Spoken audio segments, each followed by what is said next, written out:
Maya Rodriguez had perfected the art of looking attentive while mentally composing grocery lists during Professor Kellerman's Advanced Xenobiology lectures.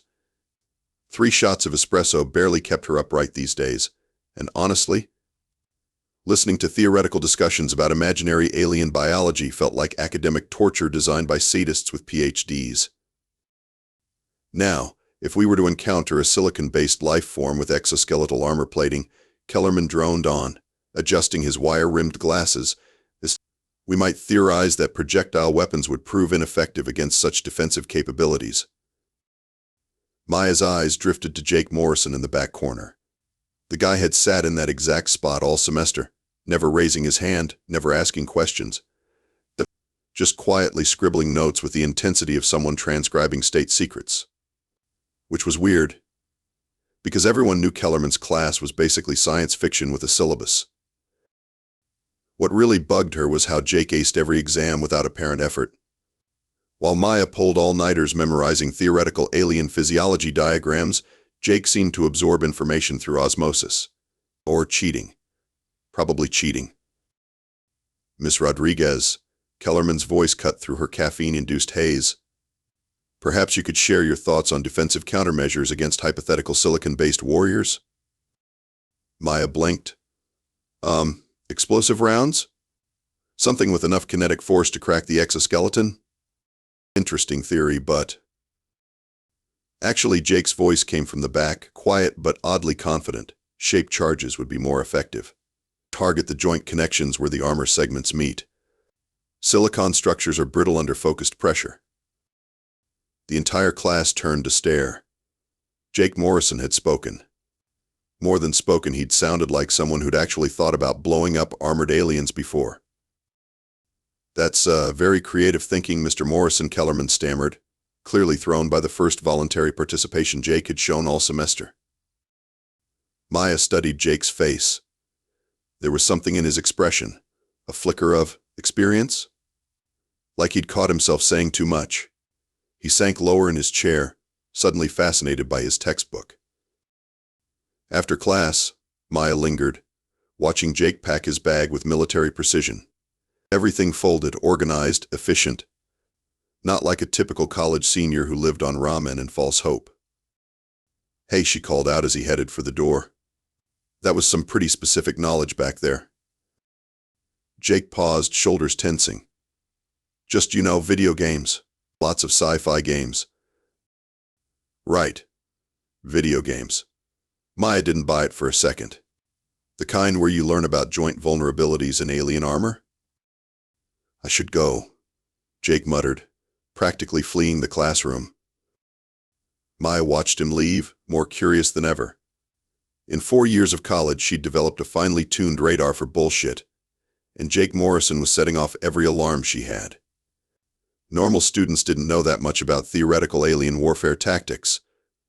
Normal students didn't organize their backpacks like they were preparing for military inspection.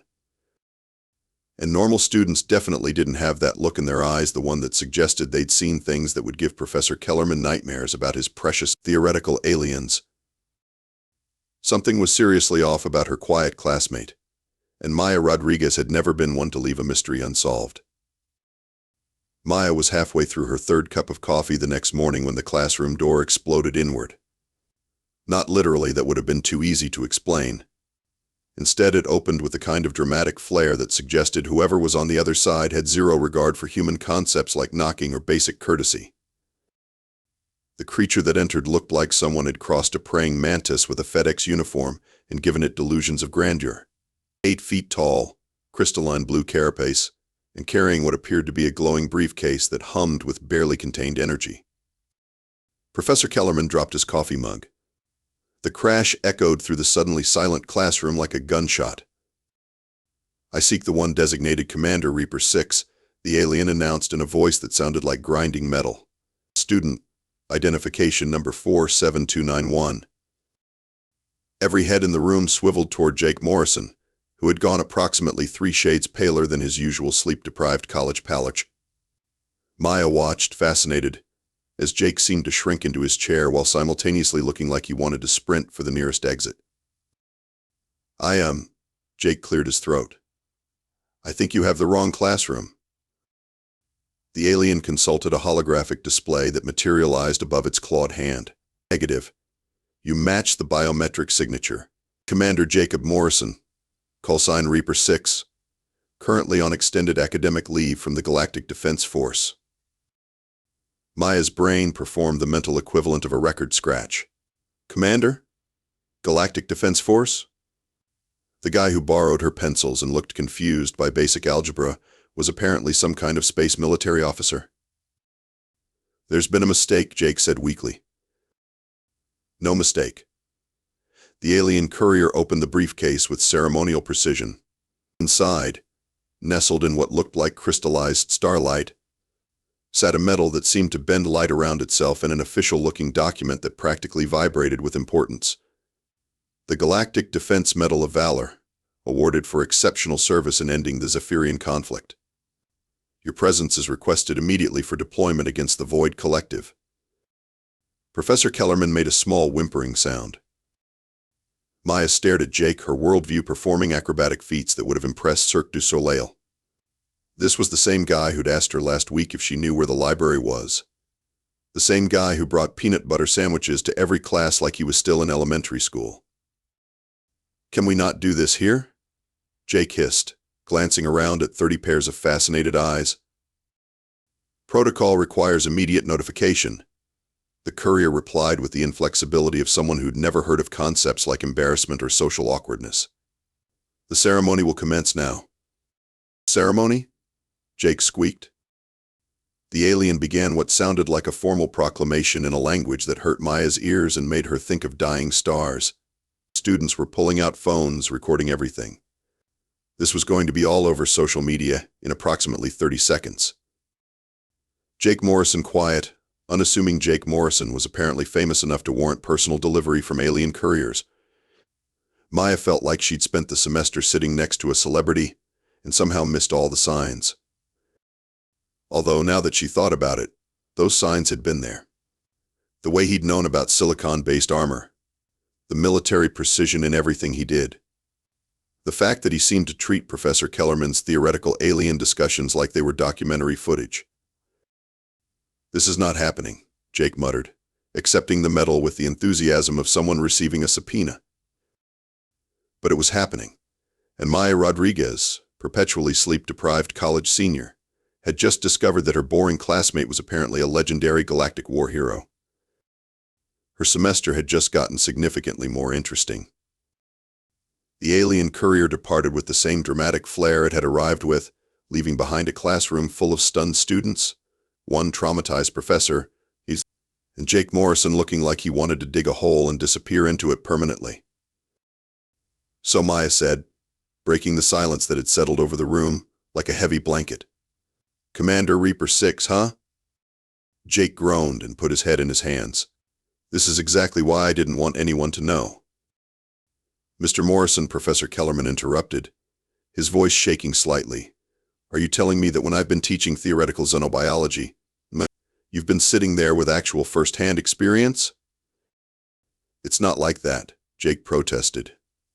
I just wanted to study marine biology. I like dolphins. They're peaceful. Maya snorted. Right, because nothing says peaceful like a galactic war medal. Jake shot her a look that was equal parts grateful and desperate. Look, can we not make a big deal out of this? I'm on academic leave. I just want to finish my degree and study fish. Fish, Maya repeated slowly. The guy who apparently ended an interstellar war wants to study fish. Dolphins are mammals, actually, Jake corrected automatically, then winced. And yes, I like marine biology. It's calming. Nobody shoots at dolphins. Professor Kellerman was having what appeared to be an existential crisis in the corner. All this time, when I was discussing theoretical combat scenarios with silicon-based life forms, you were thinking about actual battles you'd fought? The Zephyrians weren't silicon-based, Jake said quietly. They were more like crystalline energy beings with bad attitudes and really effective weapons. The classroom had emptied except for Maya, Jake, and their professor, who looked like he needed to lie down somewhere dark and quiet for several hours. Okay, Maya said, settling into the chair next to Jake. Spill. How does someone go from legendary space warrior to college senior taking remedial algebra? Jake was quiet for a long moment, staring at the metal in his hands like it was a particularly venomous snake. Have you ever had a job that defined you so completely that you forgot who you were underneath? Maya thought about her part-time job at the campus coffee shop and decided that probably wasn't the same thing. I enlisted when I was 18, Jake continued, straight out of high school. Humans had just made contact with the galactic community, and everyone said we needed to prove ourselves. Show that Earth was worth including in the big cosmic club. And you proved it by becoming some kind of super soldier? I proved it by being really, really good at breaking things. Jake's smile was bitter. Turns out humans have this reputation now. We're the species you call when everything else has failed and you need someone crazy enough to charge into impossible situations. Professor Kellerman made another small whimpering sound. The Zephyrian War lasted 3 years, Jake said. 3 years of battles across 17 star systems. And everyone kept looking at me like I was some kind of miracle weapon instead of just a kid from Ohio who happened to be good at tactics and too stubborn to die. Maya was starting to understand. So you came back to Earth to be normal. I came back to remember what it felt like to worry about homework instead of whether my next mission would involve getting shot at by energy beings. Jake gestured around the classroom. This is normal. Boring lectures about theoretical aliens, pop quizzes, cafeteria food that's probably not trying to kill me. And now they want you back. Jake nodded, looking miserable. The Void Collective. They're worse than the Zephyrians. If they're moving again, it means someone really screwed up while I was gone. Maya looked at the metal, which was still glowing faintly with what she assumed was alien technology.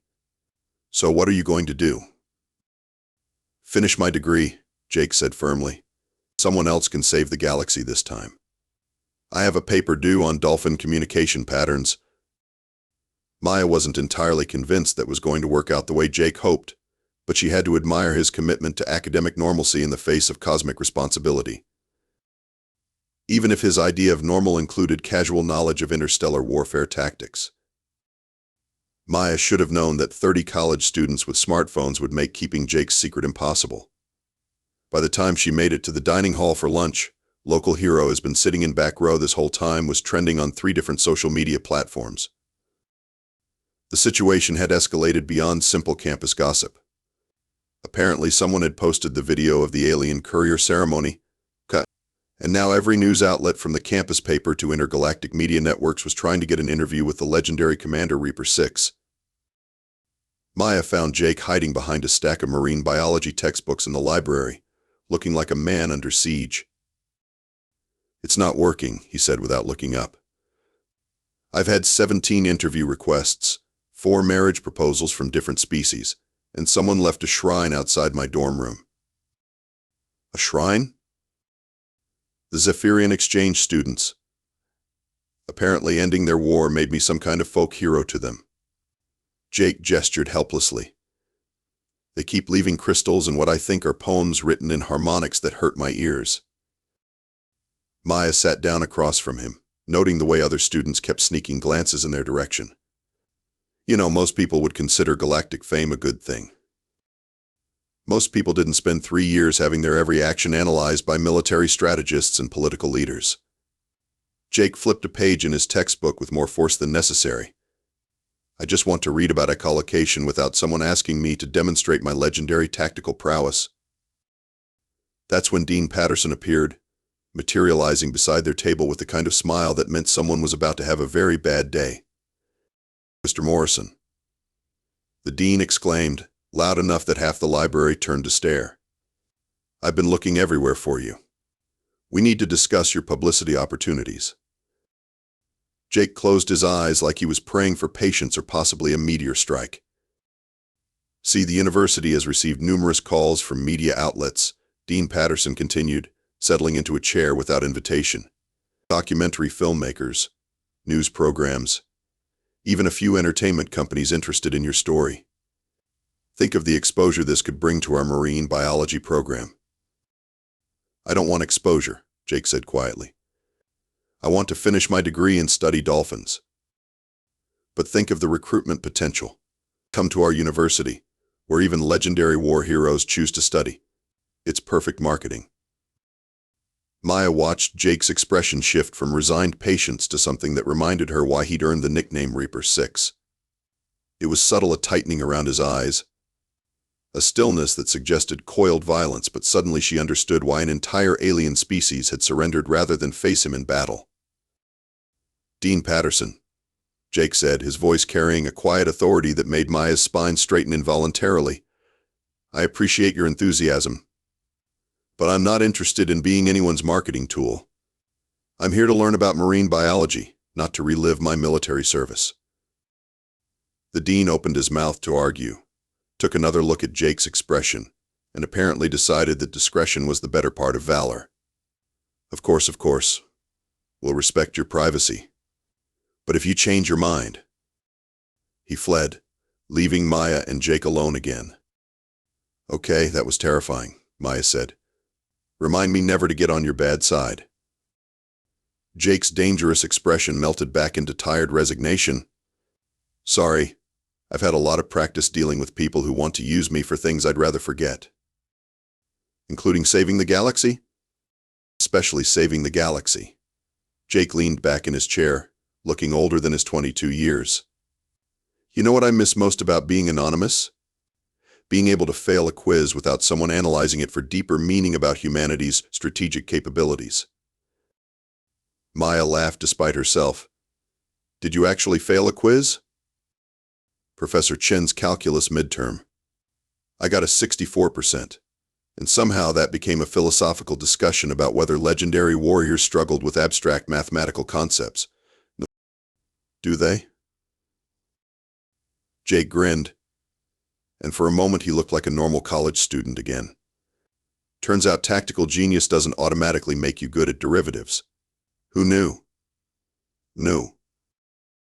Maya was starting to understand why Jake had chosen marine biology.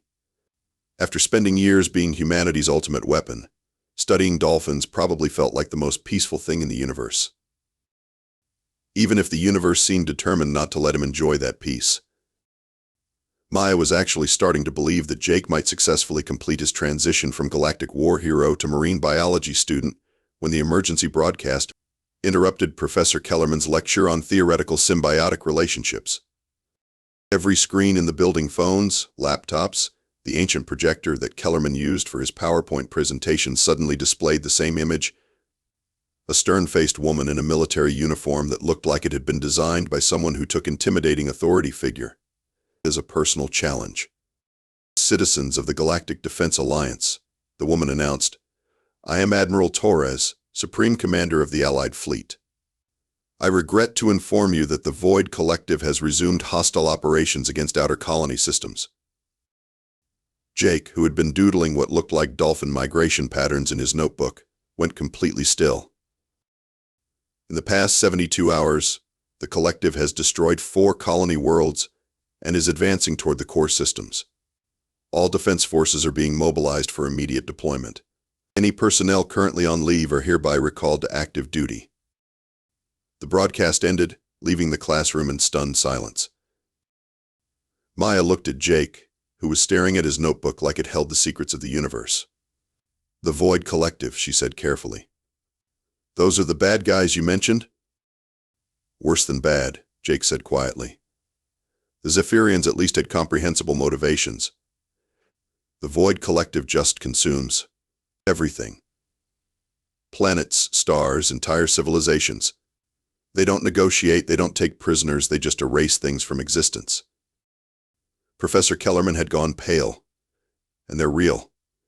Not theoretical. Very real. Jake closed his notebook with deliberate precision. And if Torres is making public broadcasts, it means the situation is worse than they're letting on. That's when Admiral Torres herself walked into the classroom. Maya had thought the alien courier was dramatic, but Torres made that entrance look subtle. She was average height, but she commanded attention like a gravitational force. Her uniform was pristine, her expression was granite, and she looked at Jake like he was the solution to every problem in the galaxy.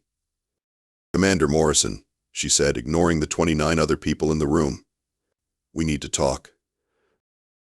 Jake didn't stand up. I'm on academic leave, Admiral. Someone else can handle this one. Someone else tried. The entire 7th Fleet engaged the collective at the Kepler station. They lasted 14 minutes. Maya felt a chill run down her spine. She didn't know much about space warfare, but 14 minutes sounded like a very short battle. Then send more ships, Jake said, but Maya could hear the doubt creeping into his voice. We did. Same result. The collective has evolved since the Zephyrian War. Their technology has advanced. They're adapting to conventional tactics faster than we can deploy them. Torres moved closer to Jake's desk, and Maya noticed that several armed soldiers had quietly positioned themselves around the classroom. This wasn't a recruitment visit, this was an intervention. They remember you, Jake, Torres said softly. The collective has been studying human combat records. They know about Reaper 6. They're afraid of you. Good, Jake said. Maybe they'll leave everyone alone. Or maybe they'll decide that eliminating you is their top priority. Torres placed a holographic projector on Jake's desk. The image that appeared showed a massive fleet of ships that looked like they'd been designed by nightmares. This is the force they've dedicated to hunting you down. They're not just targeting the colonies, Jake. They're coming for Earth. The hologram zoomed in on one particular ship that was easily 10 times larger than anything else in the fleet. Their flagship is heading directly for this solar system. Our analysts estimate it will arrive in 6 days. Maya found herself speaking before she could stop herself. 6 days? That's not enough time to evacuate Earth. Torres nodded grimly, which is why we need Jake to do what he does best. Jake was quiet for a long moment, staring at the holographic fleet. Maya could practically see him calculating odds, analyzing tactical possibilities, slipping back into the mindset that had made him legendary. If I go, he said finally, I want Maya as my cultural liaison. What? Maya squeaked. Non-combatant of her, Jake clarified. Someone to remind me why I'm fighting instead of just how to fight. Torres looked between them, clearly calculating political implications. Irregular, but acceptable. Can you be ready in 2 hours? Jake looked at Maya, and she saw something in his expression that made her decision for her. He was scared. Not of the battle, she doubted. Jake Morrison was afraid of anything with a corporeal form, but of losing himself again in the violence. 2 hours, Maya agreed, wondering what the hell she'd just volunteered for. Jake nodded and finally stood up. Admiral, I'll need tactical briefings on their new capabilities and fleet composition data. Already prepared. And I want full operational autonomy once we engage. No micromanagement from command. Agreed. Jake picked up his notebook and looked around the classroom one last time. Professor Kellerman, I'll need an extension on that paper about dolphin communication patterns. Professor Kellerman nodded weakly. And just like that, Jake Morrison stopped being a college student and became Commander Reaper 6 again. Maya really hoped she hadn't just made the biggest mistake of her life. Maya had imagined space travel would be more glamorous.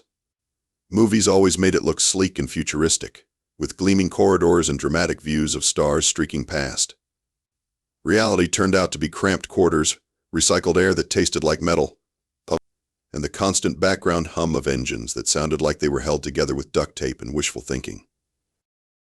You know, she said, watching Jake study tactical displays with the focused intensity of someone cramming for finals, when I signed up for Advanced Xenobiology. This wasn't exactly what I had in mind for practical experience. Jake looked up from his holographic battle plans. You could have stayed on Earth. And missed watching you save the galaxy? Please. This is going to make the best thesis paper ever. Maya paused. Assuming we survive to write it. We'll survive, Jake said with the quiet confidence of someone who'd made a career out of impossible odds. The question is whether the Void Collective will. Admiral Torres's voice crackled over the comm system. All hands prepare for engagement. Enemy fleet detected at the edge of the system. Maya moved to the observation window and immediately regretted it.